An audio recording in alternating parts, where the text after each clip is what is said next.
The night shift nurse they called just Chen moved through Seattle General's corridors like fluorescent light itself, present, necessary, invisible. Sarah pushed a medication cart past the third-floor nursing station at 0200 hours, the wheel squeaking a rhythm she'd learned to match to her heartbeat. The antiseptic smell hung thick, sharp enough to taste, cutting through the coffee-stale air that pooled near the break room. No one looked up when she passed. That was the job description she'd written for herself 6 months ago, be the person the day shift forgets before they reach the parking lot. Her scrubs were regulation blue. Her badge clipped to her waistband showed a face that was 7 years younger and carried a different name. The scar on her left forearm, thin, surgical, running parallel to the tendon, was barely visible under the fluorescent hum of overhead panels. Most people never noticed. Dr. Marcus Pierce had never asked about it, which was precisely the problem. Room for 12 was dark except for the nightlight shaped like a compass. Howard Mills sat upright in a hospital bed, his weathered hands folded on top of the blanket.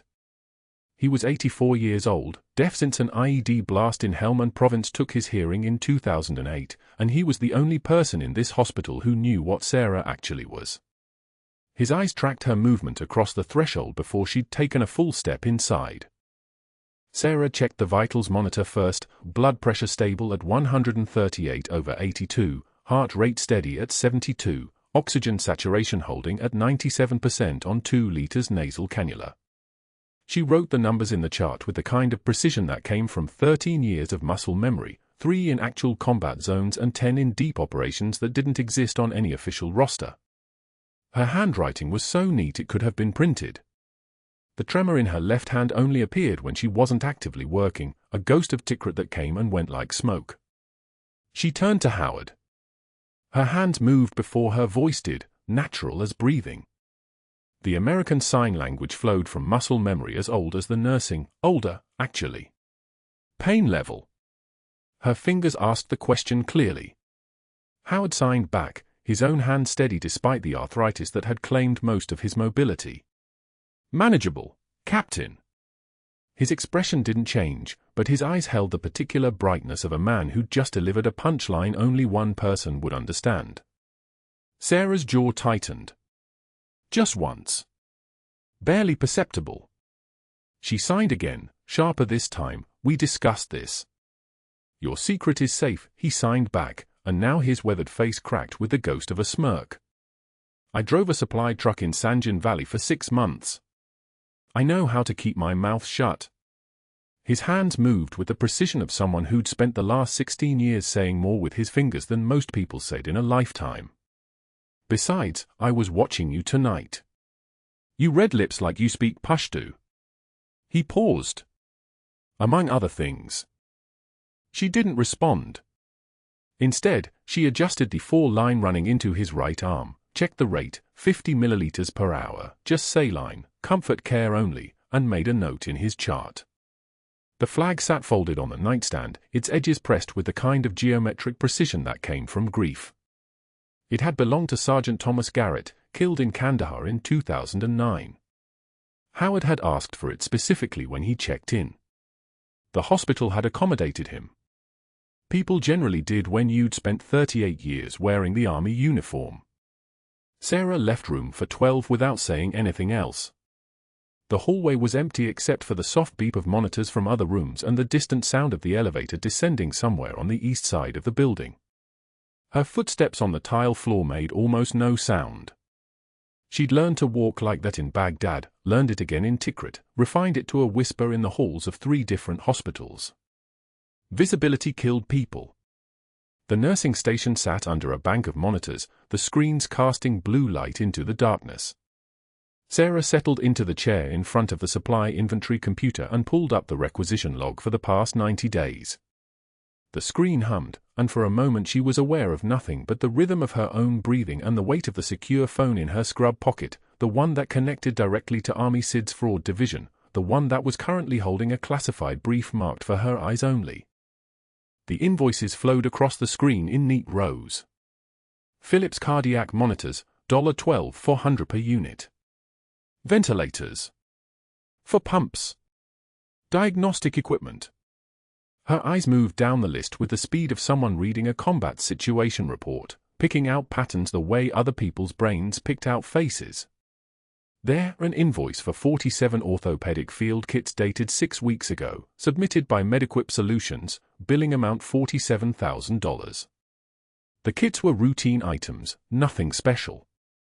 Except Seattle General had already submitted identical requisitions through the Veterans Affairs supply chain 2 weeks prior. Except the Mediquip Solutions address was registered to a shell company in Delaware with 3 different owners, one of them a name she recognized from the pre-deployment briefing materials. Except the TRICARE billing codes were flagged for reimbursement within 48 hours. She opened her secure notebook, the one disguised as a standard memo pad, the kind any nurse might carry, and wrote down the amounts in her precise handwriting. $2.3 million. That's what the initial brief had specified.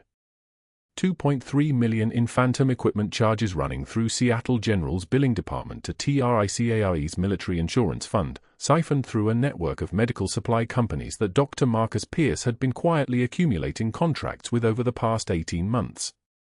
The thing about fraud this clean was that it required coordination.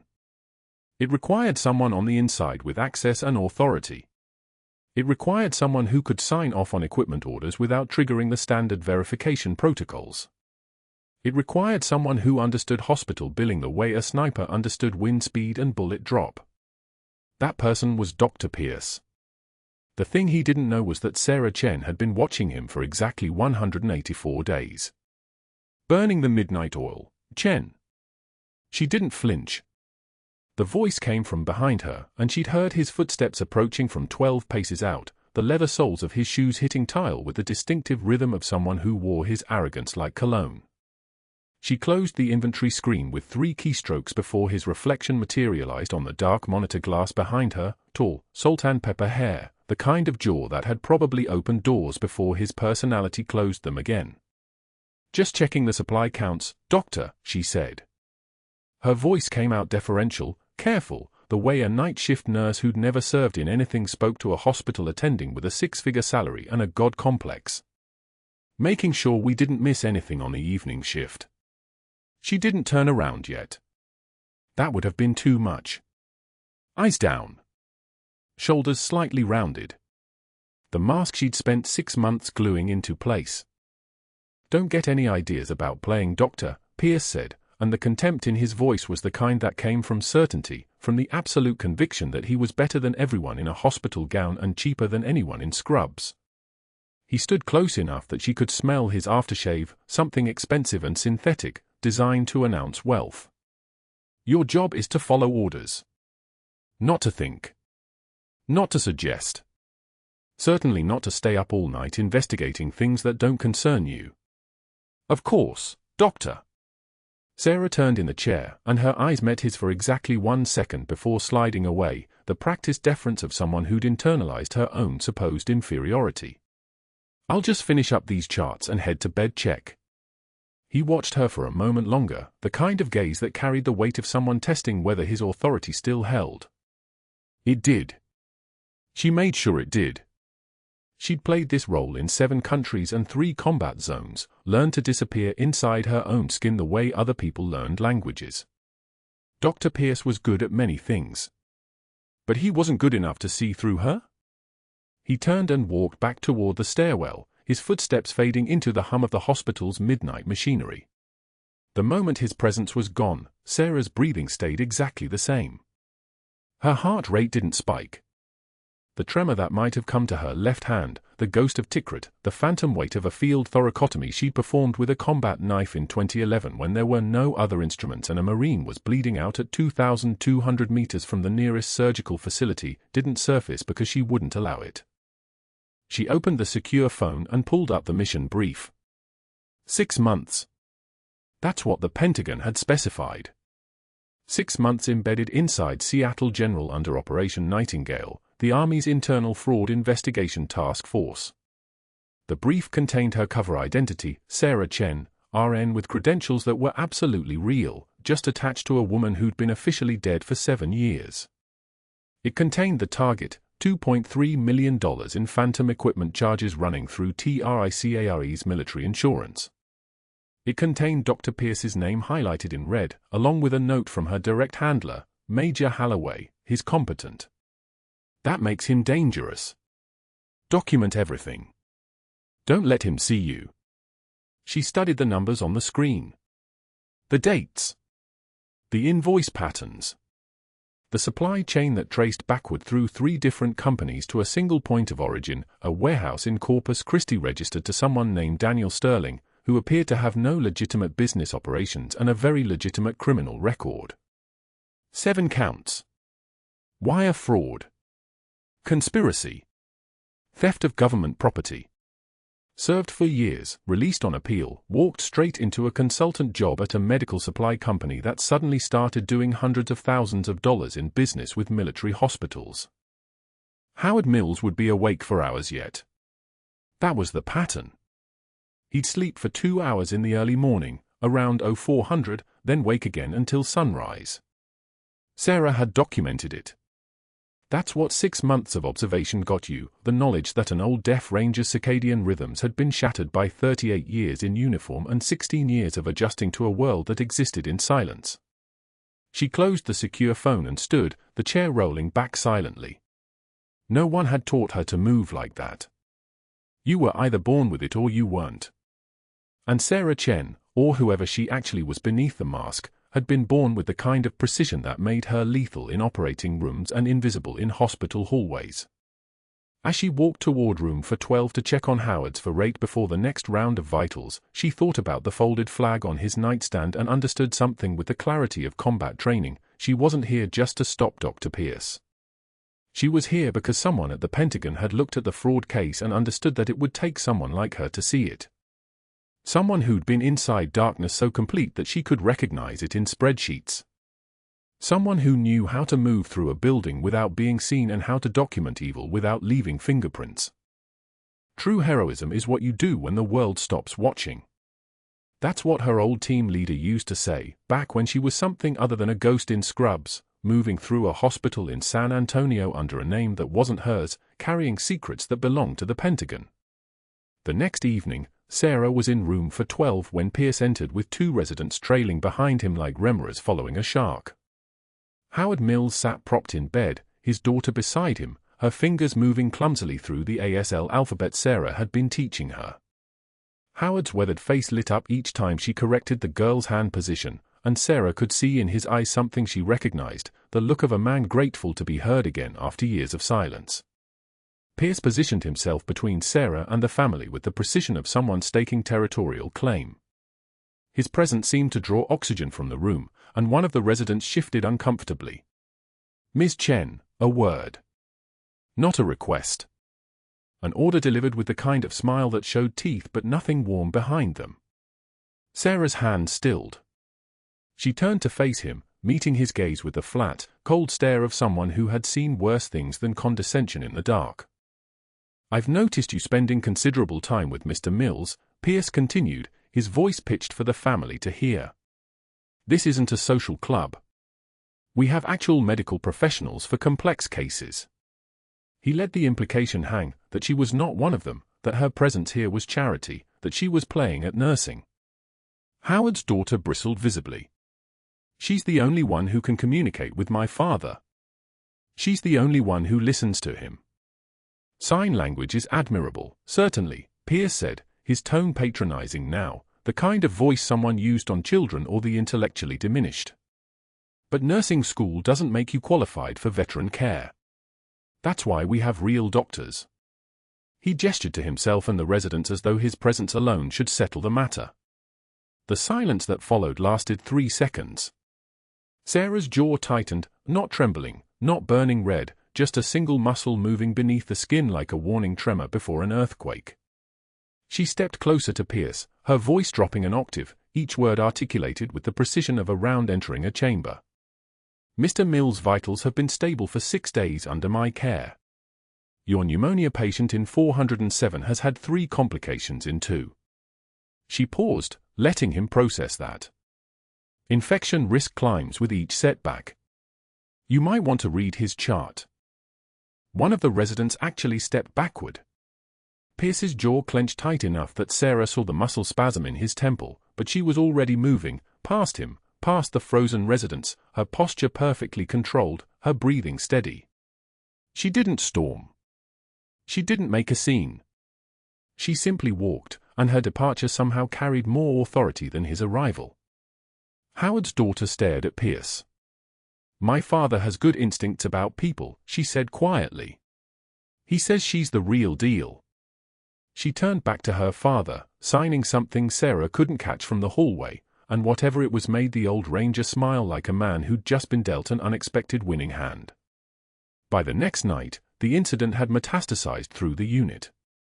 The break room at 0400 was where night shift nurses came to decompress, the only quiet place in the hospital besides the morgue. Sarah pushed through the doors with her dinner container, that careful neutral expression locked in place. 5 nurses sat at the small table nursing coffee. The moment they saw her, conversation died as though she'd pulled a switch. The silence was the kind that made fluorescent lights sound loud, that made the vending machines hum sound like an engine about to fail. One by one, they gathered their belongings. Suddenly there were urgent tasks elsewhere, charting that couldn't wait, medications that needed checking, phone calls to make. Within 90 seconds, the break room was empty except for Sarah and the ghost of their conversation. She sat alone with her sandwich, eating mechanically while the clock ticked toward 0430. It happened again the next night. And the night after that. By Friday morning, Pierce had escalated. He walked to the unit board by the nurse's station with a laminated piece of paper in his hand, positioned where every staff member would see it during morning rounds. The paper went up with the kind of deliberation usually reserved for posting laws. 2 nurses at the desk were charting. Both suddenly found their paperwork fascinating, their eyes dropping the moment he looked their direction. Sarah read the notice from across the station. Dr. Pierce had constructed it with the care of a prosecution, written warning, Est. Chen, 14 infractions including unauthorized patient advocacy, scope of practice violations, insubordination to attending physician, inappropriate familiarity with patients, failure to maintain professional boundaries, and conduct unbecoming of nursing staff. Further violations will result in immediate termination. The paper trail was immaculate. Each charge was individually devastating. Together they painted a portrait of a nurse who was unstable, ambitious, and dangerous. Pierce waited until she was at the desk, then caught her eye with a smile that was all confidence. "Just want to make sure everyone knows where the line is, supply truck."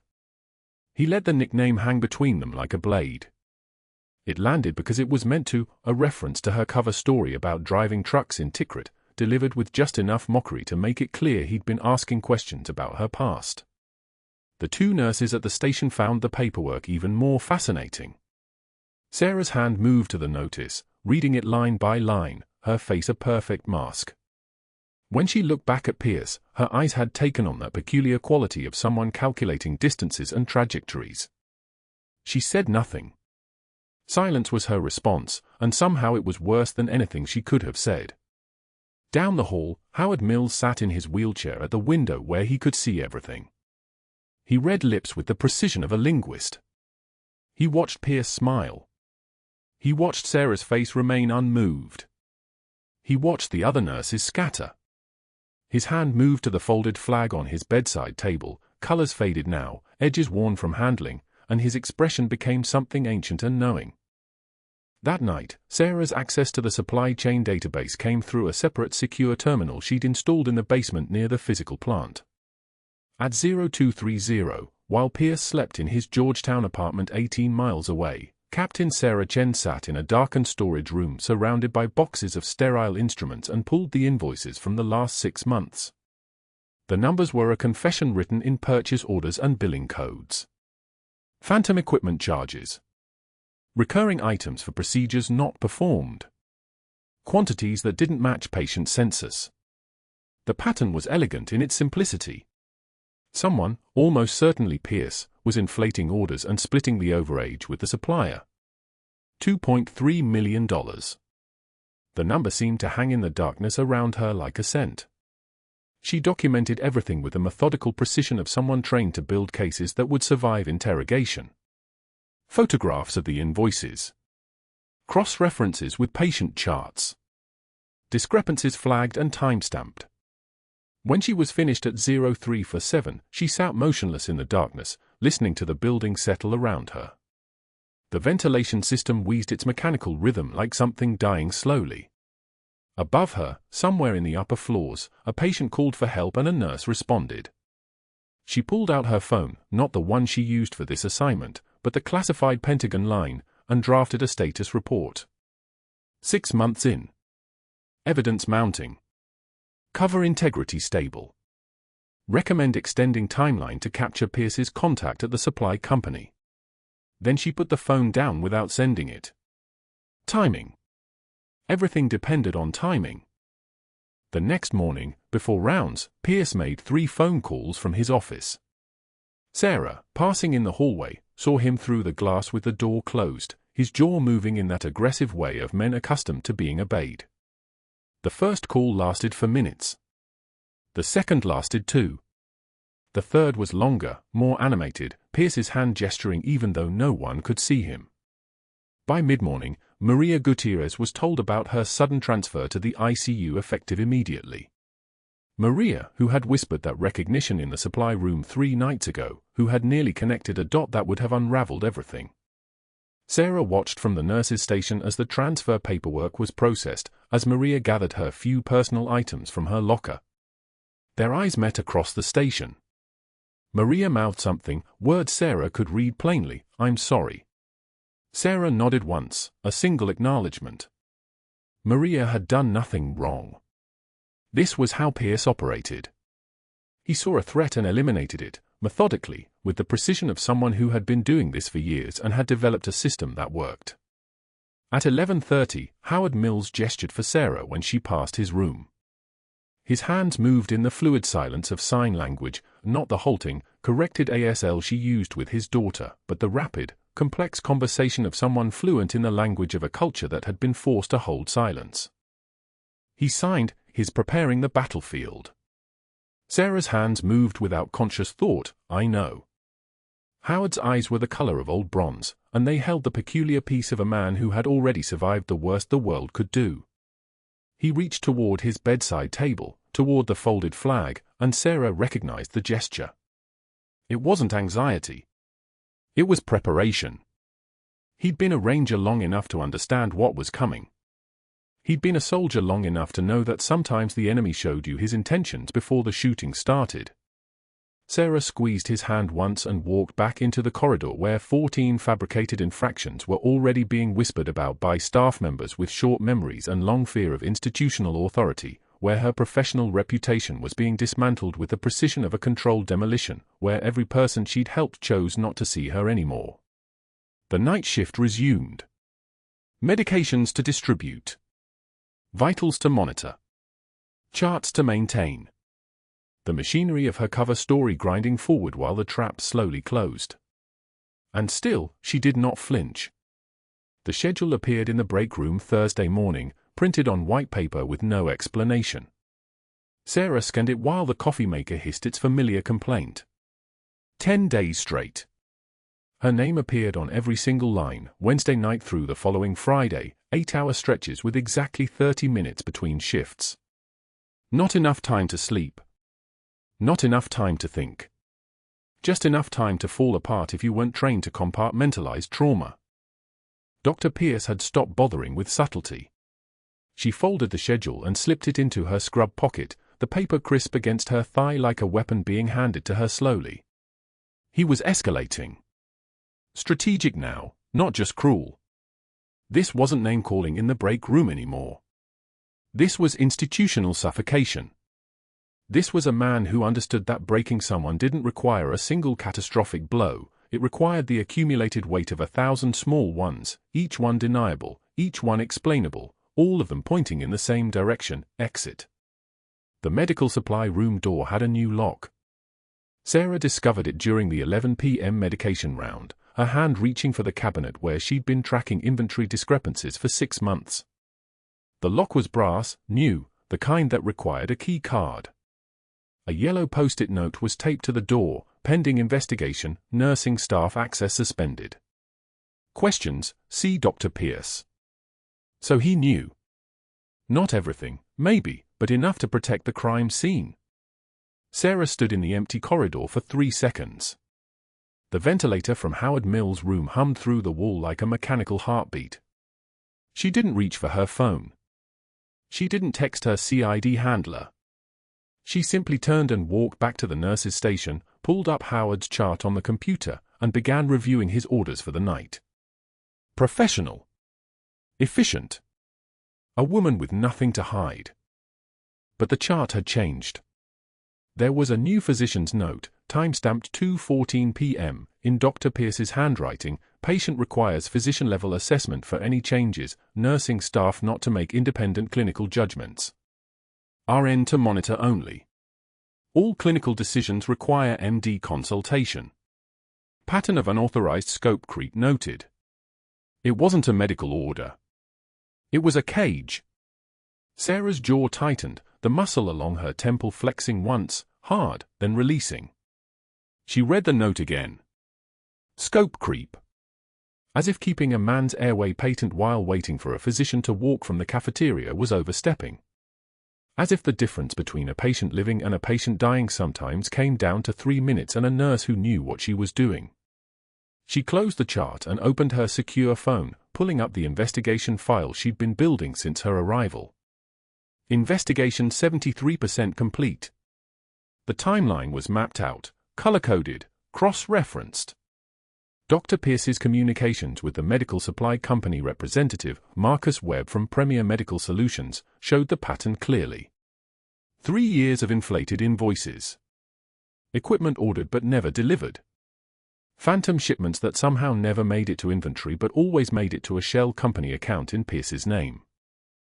$2.3 million. Every cent documented. What she didn't have was the smoking gun, the direct communication between Pierce and Webb that proved intent. The invoices alone could be incompetence. The shell account could be a coincidence. She needed the emails. The phone records. The proof that Dr. Pierce knew exactly what he was doing. The intercom crackled at 11:53 p.m., charge nurse to conference room B, stat. Sarah stood, clipped her badge back to her pocket, and walked down the hallway. The fluorescent lights hummed their monotonous dirge overhead, a sound like insects trapped in glass. Conference room B was at the far end of the corridor, past the supply closet, past Howard Mills' room. Through the small rectangular window in the door, she could see them, Dr. Pierce, Dr. Callahan from cardiology, and Dr. Morrison from internal medicine. 3 men in white coats, looking at a tablet, shaking their heads. They all looked up as she entered. Dr. Pierce was already smiling, the expression practiced and rehearsed, a lawyer's smile. "Captain," he said, then caught himself. It was Sarah, his tone correcting her rank downward like a weapon. Come in, come in. We were just discussing some patterns we've noticed." "Patterns," Sarah said. "Neutral. No question mark." "Yes. You've ordered wound care supplies, specifically the Dermacell Advanced Foam Dressing, 7 times in the past month for routine post-op care." Dr. Callahan held up the tablet, pointing at the inventory logs. "Our standard protocol calls for the basic Mepitel pad for initial post-operative wounds. You've chosen a higher-cost alternative without physician approval. The Mepitel pads promote maceration in patients with excessive drainage," Sarah said. "The Dermacell foam is more appropriate for post-thoracotomy care in patients with compromised tissue perfusion." "Mr. Mills specifically." "Mr. Mills is stable," Dr. Pierce interrupted. His voice had that quality of sound that came from someone comfortable interrupting, comfortable dismissing, the voice of a man who'd never been corrected in his life. "The standard protocol exists for cost containment and compliance purposes. Deviating from it without explicit physician authorization is outside nursing scope." Sarah held his gaze for 2 seconds. 3. Long enough for the temperature in the room to drop noticeably. Long enough for Dr. Callahan to shift his weight toward the door. "Understood," Sarah said. "I'll use the standard protocol moving forward." "That's all," Dr. Pierce said. She left before they could explain anything else, her footsteps quiet on the linoleum, her heart rate exactly where it needed to be. Not elevated. Not angry. Just operational. She'd handled worse than 3 physicians discussing supply costs. She'd handled roadside explosions. She'd handled screaming children with intestinal injuries. She'd handled the moment when the tourniquet wasn't tight enough and you knew the patient was going to lose the leg anyway. This was just politics. This was just a man protecting a crime scene. But that wasn't the worst part. The worst part arrived in the form of a call at 2:33 a.m., during her 15-minute break, when she was sitting in her car in the parking lot with the windows cracked and the sound of San Antonio traffic moving past like blood through arterial walls. Her daughter's voice came through the phone, small and tired. "Mommy, when are you coming home?" "Soon, baby. Very soon. You said that 4 days ago." Emma was 8 years old. She was being raised by a neighbor because Sarah's cover story couldn't accommodate childcare. She was used to her mother working nights, but not like this. Not 10 days straight. Not the kind of exhaustion that made a person's hands shake even when her mind was perfectly still. "I know, sweetie. This job is just busy right now. The doctor you work for sounds mean. Mrs. Patterson heard him yelling about you on the news." Sarah sat with that sentence for a moment. Dr. Pierce yelling about her? To the news? Publicly? He was moving faster than she'd anticipated. "He's not a bad person," Sarah said, which was a lie. "He's just very focused on how things should be done." Emma was quiet on the other end of the line. "Then, are you coming to my soccer game?" "When is it?" "Saturday. You promised." Sarah closed her eyes. Saturday was in her scheduled shift rotation. Saturday was during the window when Dr. Pierce had her locked into the hospital, trapped in his jurisdiction, visible to witnesses, documented in payroll, unable to be anywhere else.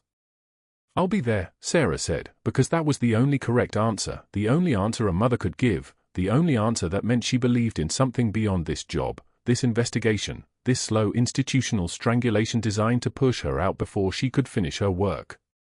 When she hung up, the phone illuminated again immediately. Not Emma. A notification. The hospital staff messaging system. A new message from Dr. Pierce had been posted at 2:31 a.m., effective immediately. All nursing staff are to consult with attending physicians before ordering any supplies over the cost of $200. This applies to all nursing levels. No exceptions. Compliance is mandatory. $200. Most bandage materials cost more than that. Most wound care supplies cost more than that. What he was really saying was, you can't order anything without asking permission. What he was really doing was removing her access to the supply chain. Removing her ability to track the phantom invoices. Removing her ability to see the discrepancies that proved his crime. Sarah opened her investigation file and began typing a new entry, 3 a.m. update, subject has discovered investigation scope. Defensive actions consistent with criminal awareness. Escalation to institutional sabotage phase. Protective measures in place but timeline accelerating. Cannot maintain cover integrity beyond 72 hours if current pattern continues. She hit save and closed the phone, sitting in the darkness of the parking lot, listening to the ambient hum of the city at night. Somewhere in that city, Dr. Pierce was probably sleeping. Probably wasn't thinking about her at all. Probably was just a man protecting his investment, moving pieces on a board, confident in his position, confident in his network, confident that he could break anyone who threatened what he'd built. What Dr. Pierce didn't know was that she'd already seen his communications with Marcus Webb. She'd already accessed the encrypted email account he thought was secure. She'd already documented the phone calls, the wire transfers, the pattern that proved 3 years of systematic fraud. What he didn't know was that her handler at Army CID had already begun the federal warrant process. What he didn't know was that his confidence was the only thing keeping him alive, because Sarah had already calculated 17 different scenarios where his death would be justified, necessary, and defensible. She got out of the car and walked back into Seattle General through the emergency entrance, the automatic doors hissing open like they were breathing, and headed upstairs to the night shift that would never end. Thursday, 0230 hours. The night shift stretched thin like taffy pulled too far.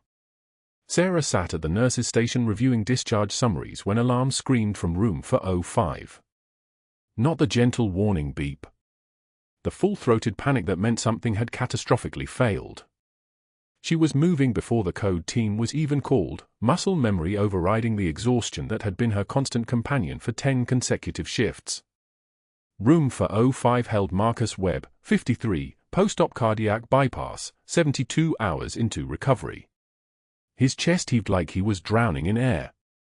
Oxygen saturation plummeting, 94, 88, 79. His face had gone the color of old bruises. Sarah checked the monitor. Breath sounds absent on the right side. Trachea deviation. The ventilator still cycling, but his lungs weren't receiving air anymore. She'd seen this exact presentation in Tikrit, in a field hospital built from shipping containers and hope, when a Marine's pneumothorax turned into tension pneumothorax and the surgical team was 12 minutes out. 12 minutes too late. Get the attending, Sarah said to the resident standing frozen at the foot of the bed. Her voice sounded like it came from somewhere very far away and very long ago. Tell them to move now, not in a second, not when they finish their coffee. Now. She grabbed the emergency cart, found the 14-gauge angiocath needle, and without hesitation located the second intercostal space, mid-clavicular line. Right side. The anatomical landmark carved into her memory by muscle memory older than her current life. Her hands were completely steady. The trembling had burned away in Tikrit, traded for something harder and colder that didn't have a name in English. The needle went in. The hiss of air escaping the pleural space sounded like relief itself. O2 sat climbed immediately. 91. 95. 100. Sinus rhythm steady now, blood pressure rising. Marcus's eyes fluttered open, drowsy but conscious, no longer choking on invisible water. The surgical team arrived 4 minutes later, already running, already suited. The lead surgeon, Dr. Carlson, one of the few who treated her with something resembling respect, stopped at the bedside and looked at Sarah's work. The needle placement, the timing, the fact that his patient was alive instead of blue. Where in God's name did you learn battlefield surgery? Dr. Carlson breathed. Sarah turned away from the monitor, her face blank as a hospital wall. YouTube. He didn't laugh. Surgeons who'd worked in actual combat zones never laughed at that answer. By 0800 hours, Sarah was being escorted to Dr. Pierce's office. The written summons had arrived at 0730, delivered by a unit secretary who wouldn't meet her eyes. Sarah knew what was coming. She'd known it the moment the needle went in. There was no way to save that patient without revealing exactly what she was, and there was no way to reveal what she was without burning Operation Nightingale completely to ash. Dr. Pierce sat behind his desk like a king on a throne that cost less than a decent car. The board director sat to his right, a woman named Hamilton whose face had the practiced neutrality of someone about to fire you. Ms. Chen, Pierce began, sliding a folder across the desk with the ceremony of a chess grandmaster making his final move. Performing an unauthorized thoracotomy is grounds for immediate termination. You're not a physician. You don't have surgical privileges. This is exactly the pattern of reckless independence I've documented for 6 months. Sarah stared at the folder. Thin. Pathetic. Containing probably no more than the original termination letter and whatever incident report had been filed at 0300. The patient is alive, Sarah said. Pierce smiled. Not a smile that reached his eyes. A smile that tasted like victory. You're done. Security will escort you from the building. I've already contacted the state licensing board regarding scope of practice violations. He slid the termination letter closer. Not offering it. Demanding it. Sarah took it. The paper felt lighter than it should have, like it weighed nothing despite being the physical manifestation of 6 months of her life, 6 months of federal investigation, 6 months of being half a person so she could collect evidence of $2.3 million stolen from military medical insurance. She couldn't defend herself. Couldn't explain where she'd learned battlefield medicine. Couldn't say the words Army Captain or Operation Nightingale or I was here on direct orders from Army CID. Everything that would have justified her actions would have destroyed the entire investigation. Through the office window, she saw Howard Mills in his wheelchair at the far end of the corridor. The folded flag sat in his lap, the colors of it muted, worn, sacred. He was watching. His eyes met hers and something in his expression shifted. Not surprise. Recognition. The look of one soldier watching another soldier lose a battle. Pierce leaned back in his chair, supremely satisfied. Clean out your locker, supply truck. This hospital has standards. The name hit exactly as he intended. Disdainful. Reductive. Designed to erase the last 6 months and reduce her to nothing more than a support vehicle, something you use and then park away when you're done. Sarah walked out without responding. Her composure held like armor, but it was only armor. Underneath, the mission failure report was already drafting itself on her secure phone, the one that had been silent since Tuesday, the one that had been waiting for her to say the words, compromised, burned, investigation terminated. That afternoon at 1400 hours, Sarah sat at her kitchen table in her scrubs. She hadn't changed. Hadn't showered. Hadn't done anything but sit in the same chair, staring at the termination letter and the phone that glowed with its half-written message to Army CID. The scrub smelled like hospital, antiseptic and the faint copper undertone of blood that no amount of washing ever fully removed. The table was the same one she and Marcus used for breakfast when he was alive, before the deployment, before everything became compartmentalized into before and after. She'd bought this table on a second lieutenant salary at a thrift store outside Fort Hood because it was solid oak and it cost $90 and she thought if you had good bones in your furniture, maybe that meant something. Emma came through the door at 14:45, her backpack sliding off one shoulder, her school uniform already half untucked from the waist of her pants. She was 8 years old and she had her father's eyes and she took one look at her mother sitting motionless at the table and something in her face crumpled. Mommy. Emma's voice was small. Uncertain. The voice of a child who had learned that adults sometimes fell apart. Why are you home? Why are you crying? Sarah hadn't realized she was crying. The tears were just there, on her face, as if her body had decided to disobey her mind's orders about composure and professional detachment. She reached for Emma and her daughter came to her without hesitation, wrapping her small arms around Sarah's neck, pressing her face against her mother's shoulder like she could absorb whatever was breaking inside her. I got fired, baby, Sarah whispered. Emma pulled back enough to look at her mother's face. Her 8-year-old eyes, wise beyond their years from the amount of moving and the amount of times her mother had been deployed or working impossible shifts, understood exactly what that meant. But you're the best nurse ever, Emma said simply. Everyone says so. Sarah held her daughter and felt the secure phone vibrate against her thigh. The message waiting. The mission failure report. The admission that Operation Nightingale had been compromised, burned, terminated. Her thumb hovered over the send button. One press and it was done. One press and Army CID would stand down, would close the investigation, would reassign her to some administrative position where she could never touch an operational field again. Emma's weight against her felt like the only real thing. The only thing that mattered. The only thing that had ever mattered. The phone vibrated again. But that wasn't the worst part. What Dr. Pierce didn't know was that firing a federal operative isn't just a termination. It's an automatic security trigger. When a captain embedded under classified orders gets fired from a civilian facility, alarms start screaming in different buildings, in different cities, in places with names that don't appear on maps. Thursday evening at 18:30 hours, Seattle General's HR department ran the standard exit background check for final payroll processing. Routine. Administrative. The kind of thing that happened hundreds of times a day in hospitals across the country. Sarah Chen's file pinged classified, active operation at the Pentagon.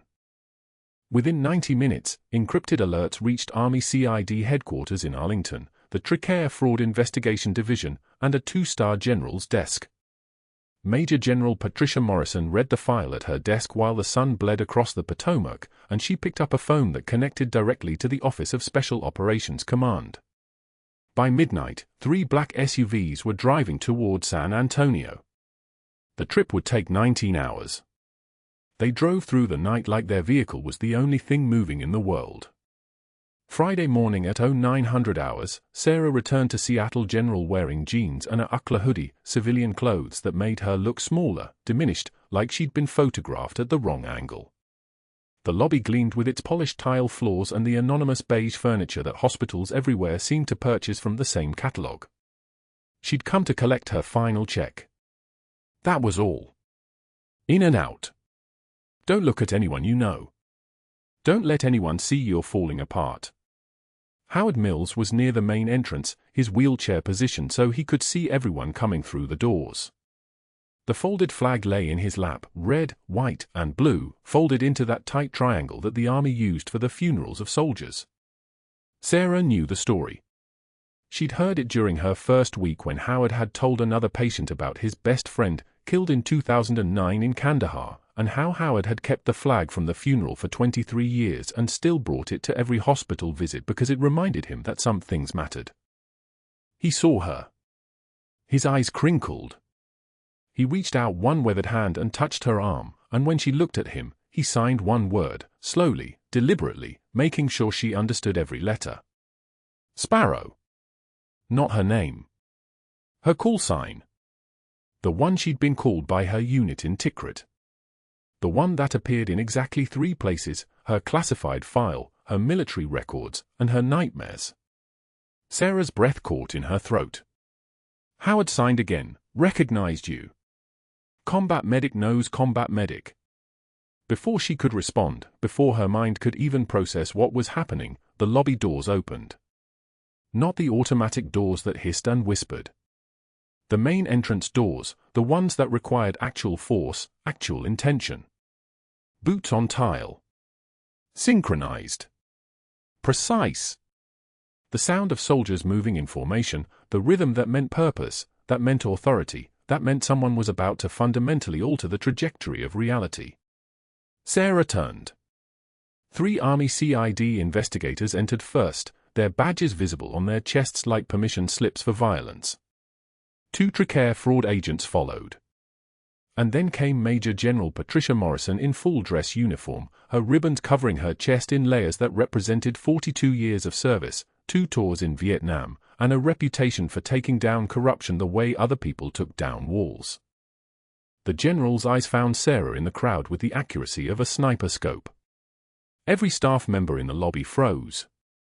The ambient noise of the hospital, the beeping monitors, the distant overhead pages, the quiet conversations between nurses, all of it seemed to pause, as if the building itself was holding its breath. Dr. Pierce was at the administrative desk arguing about supply orders.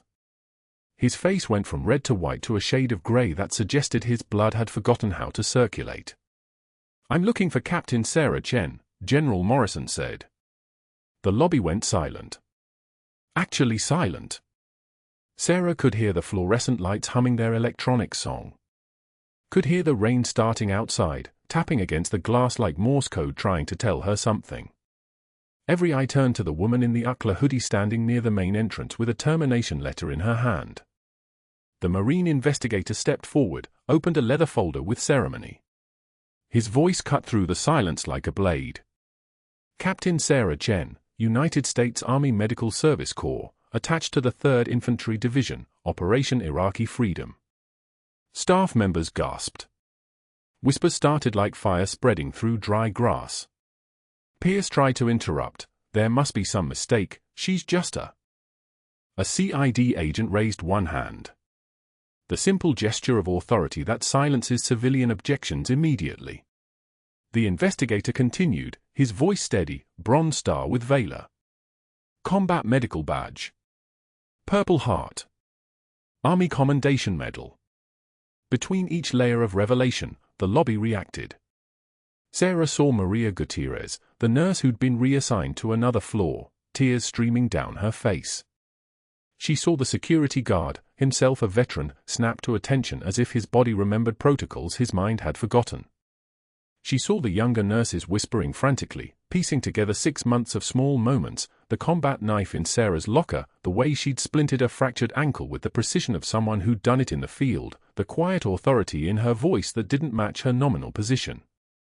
17 confirmed lives saved under direct enemy fire in Tikrit, the investigator said. His voice didn't change tone.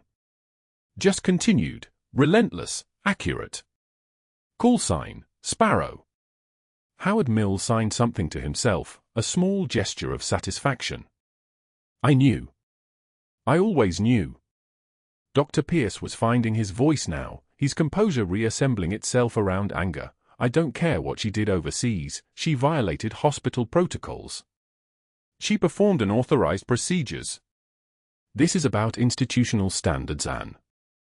General Morrison turned to him. Not slowly. Not with ceremony. Just turned. And when he saw her face, his words stopped like they'd hit a wall.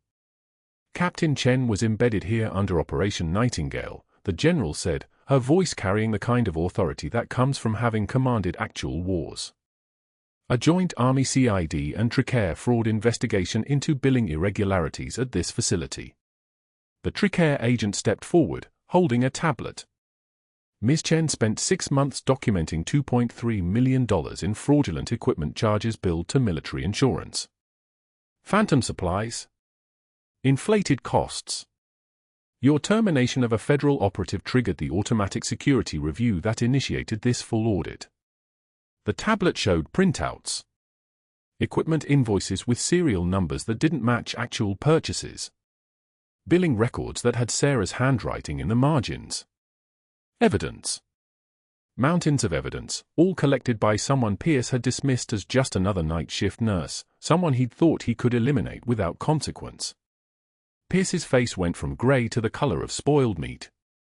His mouth opened and closed like a fish drowning in air. The general saluted Sarah formally, fist to chest, then hand extending outward, the gesture that says I acknowledge your service and I honor your sacrifice.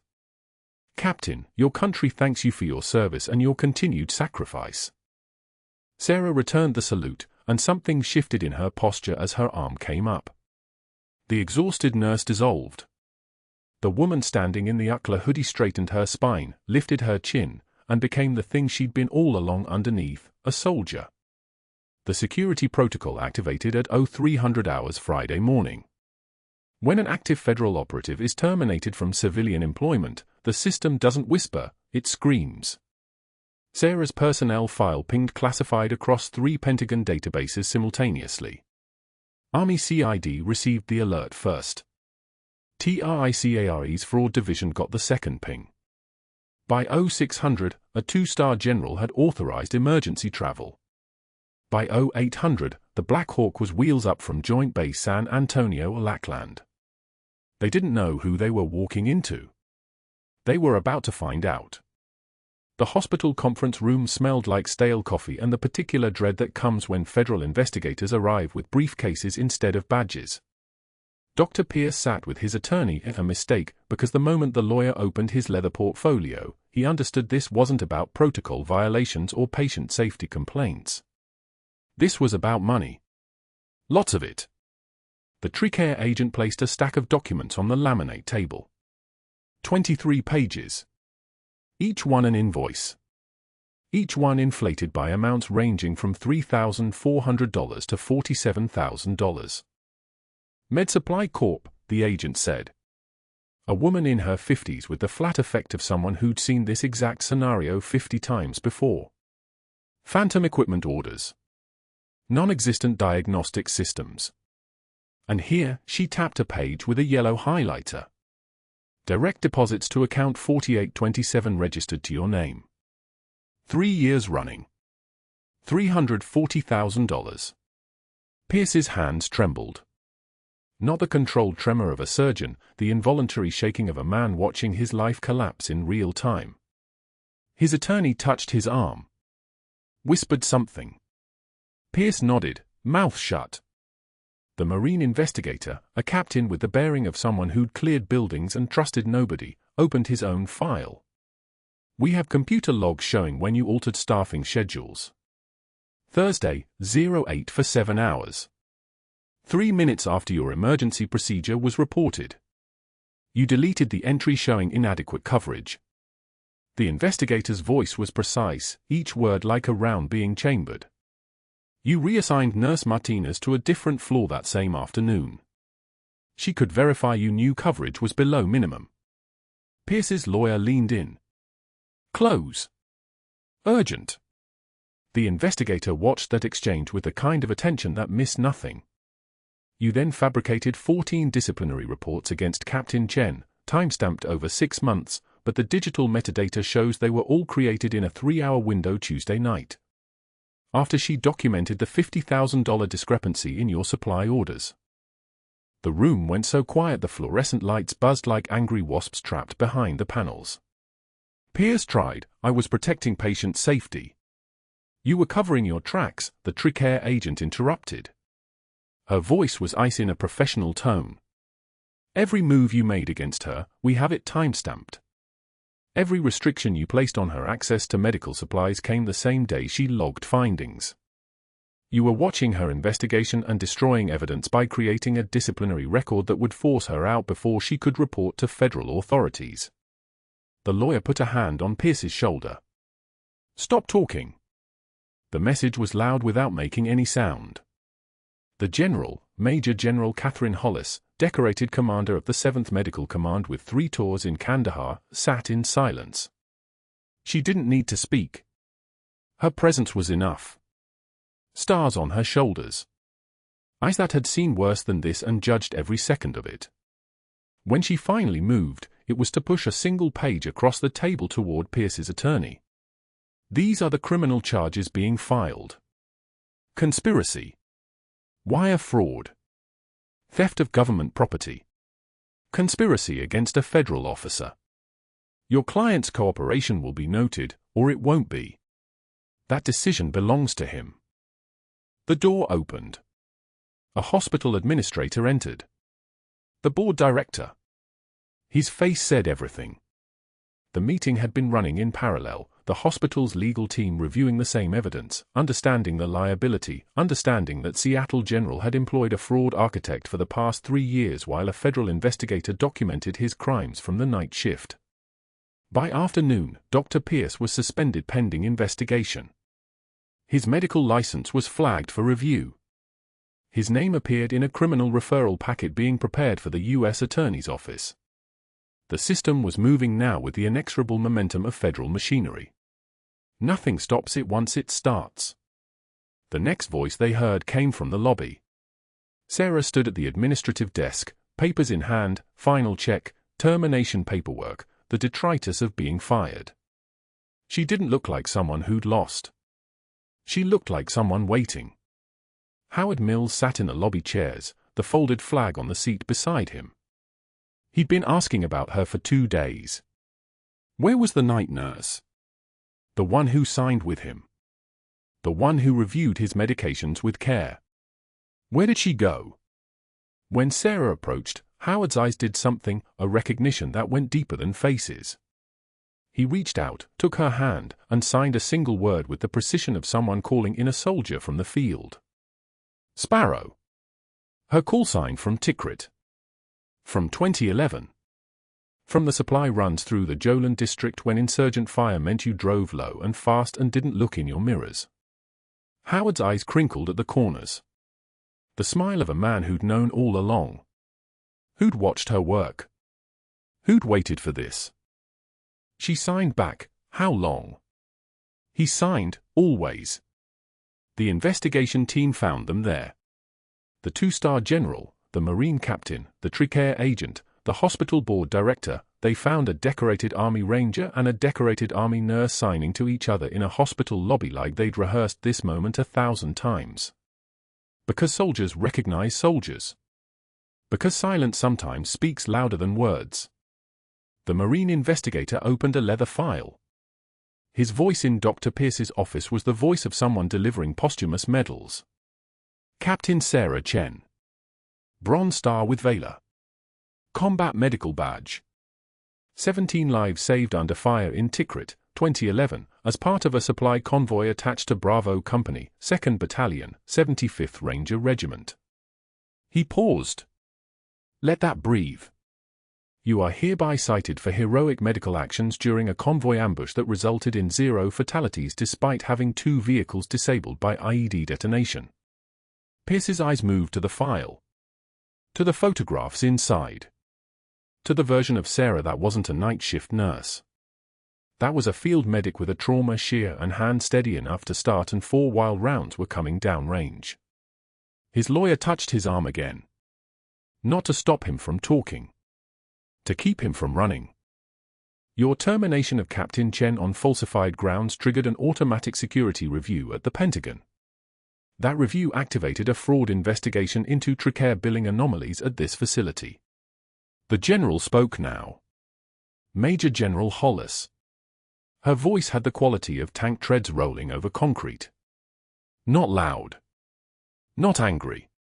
Certain. Captain Chen was embedded here under Operation Nightingale, a federal fraud investigation approved at command level. Your actions against her constituted conspiracy against a federal officer. Every document you created to destroy her career is now evidence. Pierce's face drained of color. Not the pale of sickness, the white of understanding. The walls didn't just close in. They collapsed inward. The evidence was perfect. Every scheme Pierce had engineered to eliminate Sarah had created a perfect trail back to his crimes. The altered staffing logs that showed he fabricated adequate coverage on the day the emergency thoracotomy happened. The reassignment of Maria, timed exactly 23 minutes after she'd commented on Sarah's field medical skills. The 14 disciplinary reports with metadata proving they were all created in one session, a fiction written in anger. Each one a brick in the wall he'd built around himself. Howard Mills was brought into the room after. Through an ASL interpreter, he provided testimony. His testimony was devastating in its simplicity. I watched her review supply invoices every single night for 6 months. I watched Dr. Pierce monitor her work. I watched him make phone calls after she documented discrepancies in the supply orders. I'm deaf. I'm not blind. I see everything. He signed directly to Sarah, who stood in the doorway. You fought for all of us. Every veteran he stole from. Every hospital dollar he inflated. Pierce sat with his head in his hands. Not in remorse. In the particular agony of understanding that the thing you tried to destroy has instead destroyed you. That the quiet nurse you dismissed, supply truck, the coded contempt of his texts to other physicians, had documented every moment. Had waited. Had carried her evidence like a weapon until the moment the system activated. 6 months later, the November sun hammered the San Antonio pavement like heat from a landing zone. Sarah pulled the car up to the VA hospital entrance. She was in Army dress uniform, the digital combat pattern service uniform with the captain's bars catching the light. Emma was at school. The case was closed. Pierce had already taken a plea deal. Medical license surrendered. Criminal sentence pending. He'd been quietly hired by MedSupply Corp to drive their delivery van, community service of a different kind, the court's quiet sense of irony. The same company that had paid him kickbacks now employed him moving boxes, under federal monitoring, his bank accounts flagged for life. Sarah helped Howard from the passenger seat. He insisted on bringing the folded flag to his appointments, the flag of his teammate, the one who didn't make it home from that same deployment. Howard clutched it like it weighed 1,000 pounds and also like it weighed nothing.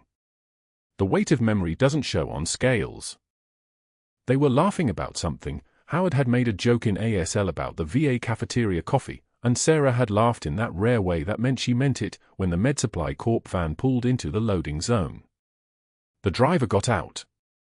Worn polo shirt with a company logo. Khaki pants. Premature grey at the temples. Aged hard. Pierce unloaded a stack of boxes with mechanical precision. Hospital supplies. The same supplies he'd once inflated by 40%, the same margins that had funded the lake house nobody knew about. For a moment, everything froze. Sarah's hand on Howard's arm. Pierce's hands on a cardboard box. The November heat pressing down on all of them like judgment. Pierce's eyes met Sarah's. And in that meeting, he understood completely. She wasn't the victim he'd tried to make her. She was the instrument of his destruction, and she'd done it without flinching, without breaking, without ever letting him see the teeth. The quiet person in the room had been the one holding it all together, not the hospital, not the patients, but herself, her mission, her absolute refusal to let his contempt derail her from the work. Howard signed, "Should we say something?" Sarah signed back, "No need." They turned toward the entrance. Inside, the hallway smelled like disinfectant and old coffee and the particular hope that comes with healing. Sarah worked the VA 2 days a week now. Pro bono. No title, no authorization request, just a captain with a trauma shear and hands that had saved lives under fire, now saving them again with the same precision, the same care, the same silence. A young Marine with a prosthetic leg was arguing with a billing clerk about an invoice. Sarah intervened quietly, reviewed the charges in 30 seconds, spotted a phantom equipment line item, had it corrected before the Marine even finished his sentence. He thanked her. She just nodded. The kind of nod that contains years. Howard watched her work. The folded flag in his lap. The witness who'd always seen her. The ranger who recognized the soldier underneath the scrubs before anyone else did. That evening, Sarah picked up Emma from school. Her daughter asked about her day. Sarah thought about the case file being archived. The indictment being prepared. The $2.3 million in fraudulent charges being reversed, going back to Tricare, staying in the system to pay for the care of soldiers. She thought about Howard's testimony breaking the case open. About the general's face when she saw the field photographs. About Pierce in a polo shirt, moving boxes, understanding finally that the quietest person in the room had been the one with all the power. Yes, baby. I did have a good day. She drove toward home, and on the dashboard sat her active duty orders. Operation Nightingale was closed. But there would be others. There were always others. Places where systems were broken and broken people needed someone to fix them from inside. Someone willing to be quiet. Someone willing to wait. Someone willing to let the mission matter more than being right. Her phone buzzed. A text from Howard, "True heroism is what you do when the world stops watching." Sarah read it while stopped at a red light. Emma singing along to the radio in the back seat. The tremor in her left hand, the one that vanished during emergencies and came back during peace, reminded her of Tikrit, of Seattle General, of every moment she'd chosen the mission over her own defense. She'd made peace with it long ago. That's what soldiers do. They don't ask for recognition. They do the work. She texted back, "Sparrow ready for tasking." The response came through within seconds. Just a thumbs-up emoji. Code from a man who understood that this wasn't the end. It was a new beginning. Another hospital. Another fraud. Another 6 months of silence, waiting, documenting, being dismissed as just another nurse until the moment everything broke open and everyone understood what they'd been standing next to all along. Emma asked, "Mommy, why are you smiling?" "Just thinking about good people, baby. Just thinking about good people." The car moved forward into the San Antonio evening, and Sarah Chen, nurse, captain, investigator, soldier, drove toward whatever came next, carrying the folded flag's weight in her heart and the absolute certainty that the quietest person in any room is often the one who changes everything. If you've been with us before, welcome back, hit that like button. If you're new, we're glad you're here, please subscribe. Either way, leave a comment and say hello.